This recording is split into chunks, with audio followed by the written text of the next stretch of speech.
The teacher, Beinsa Duno, appraise. Often people praise and criticize. Do you know how much a praise costs? It's something precious, yet it feels good to be praised. Look in the first chapter of the book of Job to see how much a praise cost him. When you encounter difficulties and suffering, you'll know someone has praised you. You might ask, what do these people want from me? Just as they wanted from Job. What they wanted from him, his camels, sheep, houses, sons, and daughters. I say, in human development, there's a real aspect that must be understood correctly. I'm not talking about your understanding, which can't elevate you even an inch. Your lack of understanding leads you to make an Eastern question out of every suffering.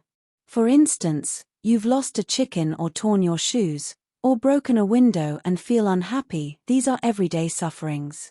Greater sufferings will come, which will stir your consciousness.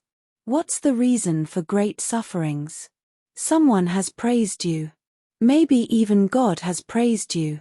It's important to heed the advice of the wise professor, who says, put at least fire to melt all the gold, to see how much gold hides in it. After passing all the tests, then it will be understood whether the praise is deserved or not. If it is, everything lost will return twofold. If it doesn't return, you say, why do sufferings come? As long as you reason like this, sufferings will remain unexplained for a long time. Why should we mourn? I ask, why should we rejoice? In my opinion, when we mourn, we will rejoice. When we rejoice, we will mourn. Grief is something negative. When you mourn, you give without gaining anything. When you rejoice, you're positive, you give something of yourself. When you become rich, you still give.